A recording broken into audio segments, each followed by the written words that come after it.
Hello everyone, hope you're doing well. It's time to go through a bunch of stuff that is happening over the next few days in War Thunder. We have a server update, we have a returning premium, and also the 80th anniversary of the victory in the Battle of Kursk that is being celebrated in War Thunder.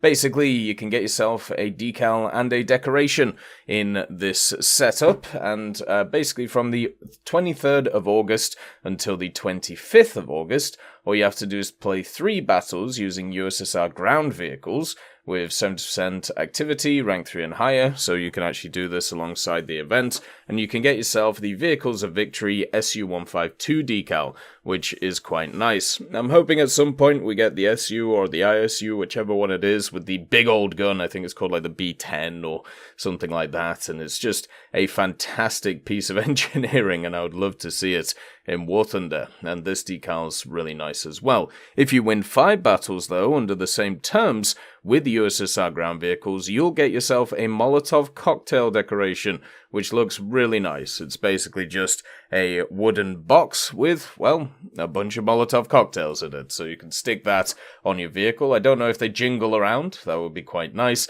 but then again, we do have limited animated decorations. Overall, it's just fantastic to see the victory of the Battle of Kursk being celebrated. As usual, this type of thing is always nice, and since it fits in with the event stuff and also the IS-2 Revenge challenge thing they brought in, it's all very positive. They're also bringing back the MiG-15bis Ish, or the BIS Ish, and this is basically because it's its official service anniversary. It says development of the MiG-15 jet fighter lasted throughout the entirety of 1947, while over half of 1948 was spent testing it. On the 23rd of August 1948, 2 days before the official end of the tests, the MiG-15 officially entered service with the USSR Air Force. It prevailed against its competitor, the LA-15, and became the most produced military jet aircraft in history. So the vehicle will be available for purchase from the 23rd of August until the 29th of August, and obviously in the USSR tech tree, and it's probably going to be crazy overpriced compared to what it was previously. So the BISH is on sale again, and basically what this is a MiG-15bis that has access to extra weight and also extra secondary weaponry. So it's more designed for CAS, but you don't have to use it for CAS. Because it's a lower BR than the BIS, it can actually still be pretty effective in air combat because of course, it is basically just a BIS. The additional secondary weapons you get, you can carry some bombs, you can carry some rockets, and also the S5Ks. So this was actually a machine to use for the Battle Pass challenge. If you remember, back in the day, they had a Battle Pass challenge where you had to kill stuff with low caliber rockets, and the BISH, using the S5Ks, you could have actually done it pretty effectively. Now, the vehicle actually has access to rocket CCIP, so even though they're angled down like you can see them here, you can actually line up the rockets pretty easily in ground battles, so it isn't too bad. Also, the guns that this thing has, the armored target belts pens up to 50 on the 37 and also 32 on the 23, so you can top down quite a lot of vehicles quite effectively. And if you've ever flown a MiG-15 or a MiG-15bis, you know how powerful these things can be in the air. Right now, one of the issues for the MiG-15bis, the standard one, is the fact that it's at 8.7, and because it's at 8.7, it has to deal with all the predators that they moved down to 9.3, MiG-19PT, you know, the Yak-38M, but also mainly stuff like the F-104A, the F-104C, and of course the Lightning, which is about. So the BISH doesn't have to worry about that as much because it's at 8.3. You know, you can still get the whole qualitative matchmaking, 25% of the enemy team being fully top tier, but it ain't the full team, which is what's happening with the other 8.7s at this moment. They did also push up a lot of the ground vehicles to 8.7, but you also still have a decent 8.3 lineup. You know, you have the T-10M, you have the T-55A, and then also you have the Object 906 that you can throw in, which is a very powerful vehicle. So you also have the Shilka that you can throw in. So you do have a decent 8-3 lineup, and since they pushed up a lot of the AAs, stuff such as, of course, the Gepard, which is 8-3 now, and also things like the Chieftain Marksman and the ZA-35 previously, this means that you will still face them, because obviously they're the same BR, but it means that you won't maybe face a ton of them all the time. Once again, full teams stacked with them. So I actually think this is a pretty decent purchase at the moment. I would like that 9-3 bracket in air being a little bit less volatile. And when I think about the CAS options that the USSR have around this tier, there aren't great ones. You know, you have the IL-28SH, which obviously has the 3000 kilo, but it also has a ton of S5Ks, which can be quite fun.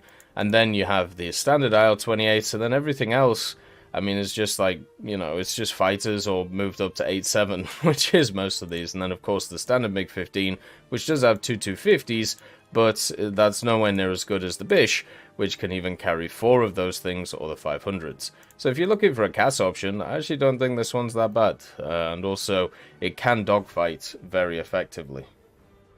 There was also a server update, which came in today, and pretty much they changed some maps and what BRs that you can see them at, and also the hit camera for recently respawned enemies that are in a state of temporary invulnerability has been returned. So one of the things that they added in during the roadmap was this idea that if you actually ended up, you know, shooting a target, which was still invulnerable, it would hit the target, but it would tell you that it was invulnerable. So it was a nice little addition, and then they removed it. I'm guessing there was a problem with it, and then kind of went from there. So Breslau has also been changed in Ground Arcade and Realistic Battles. So now Breslau, the session's minimum BR has been increased from 2.7 to 5.7, which is kind of a surprise because I thought Breslau, being like the city map it isn't crazy big. Like, I know it seems that big, but it's not huge.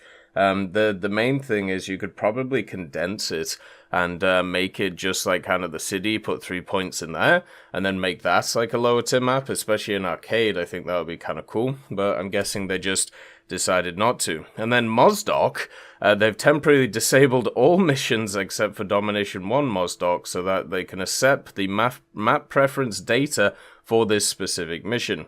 The decision to change the rotation of the mission on Mozdok will be made after we've collected and studied statistics. I don't know how you're supposed to collect and study statistics based on a map which you have removed, but I'm guessing we're talking about the statistics that have previously been in. I'm guessing a lot of people are banning it because people have realized that Mozdok is pretty bad, and there's only the issue with Mozdok is you can spawn camp so easily on any version of it, and then also at the same time, most of the games on Mozdok, they have areas outside of each spawn where you just cannot move. So after you've lost the initial battle and people have been able to go into the camping regions, especially in the north of the map on most of the versions, you can't do anything. Like, you're just stuck there. And that has been a serious issue with the map since its release. It's a similar issue to Karelia, but Karelia is hopefully getting changed, but Mozdok has been absolutely horrific for it too. So it's nice to see it's been removed. Good for that. Hopefully they fix it and bring it back. And now we have a ton of maps which are just kind of sat in limbo at the moment. So I suppose they did add a ton of maps like more recently to the game. So now all the guys who added them are hopefully modifying them to make them a bit better. They've also changed the rotation of missions in ground realistic battles. So European Province, the session's minimum BR has been increased from 4.0 to 5.7. I would personally put it up a little bit higher, but also European Province is another map which has real fundamental issues with it, where you can just sit miles away from the enemy and be able just to take everything out. It's the issue with that map is there's huge open spaces between the points. So if you actually want to fight between the points, it's pretty much impossible to do. once again, it would be really nice to see heat maps of old maps that they've decided to change so we can see why. Pradesh, the session's minimum BR has been increased to from 6.3 to 6.7. Pradesh is a horrific map, may I just say, and there is nothing you can do on that map. It is a classic example of how if vehicles are not spaded, you are useless. And being able to move between the points is impossible because it's a map which is just designed for camping. It's designed for people to get 2 or 3 kills or push a cap and then get in a plane and then just do nothing else for the rest of the battle. Because in order to get to the different zones, you have to expose yourself so much to so many angles. It has that valley issue that we've talked about in previous maps, where because the spawn points are higher than the center, people can just look down on it and just annihilate anything that gets anywhere near close. The actual like lanes out of the spawn, you can camp from pretty much the other side of the map on both sides. I just don't understand how a map like Pradesh even gets built and even gets made. It also had a ton of performance issues and all of that great stuff too. Also, Domination 2 Maginot Line, Battle 2 Maginot, Domination 2 Vietnam, and then Battle 2 Vietnam, Domination 2 Golden Quarry, and Battle 2 Golden Quarry. The session's minimum BR has been reduced from 7.3 to 6.7. I mean, fair enough. Maginot Line, they've just completely nuked half of the flanking angles on that map. So that basically means that one spawn has a huge advantage over the other one because you have to basically go straight barrel in, and one of the sides has a huge lip on it, so you can just sit behind it and just wait for people to push and then just blow them up and then go from there. Like, Golden Quarry seems okay. Like, I haven't had a ton of experience on it. I mainly play in the north, and it seems to be alright. The new Vietnam is a lot better than the old Vietnam, so, you know, they've only had to change Vietnam about 50 times to make it slightly playable. But at the same time, you know, the maps that they're jigging around, we'll have to see in the future what they look like. Hopefully that change comes in that they talked about in the roadmap with a bunch of them. They've already done some changes with some of the other ones, and so far they seem to overall be positive. Need to have a bit more experience on them as always. And also as always, I hope you have a wonderful day, and I'll see you next time. I'd just like to thank Brendan Quinn, Vilneus, Character Fuel, Juan the Panda, Carrion Crow, Gus Irenicus, Pyman, Merciless Reaper, Orange Tail, Teddy, Daniel Stanton, Moxie, B. Young, Bareen, Peter Grayling, Alan Hacker, Sem Alslan, Uncle Bean, and Derek R., and also Lafouche for supporting the channel.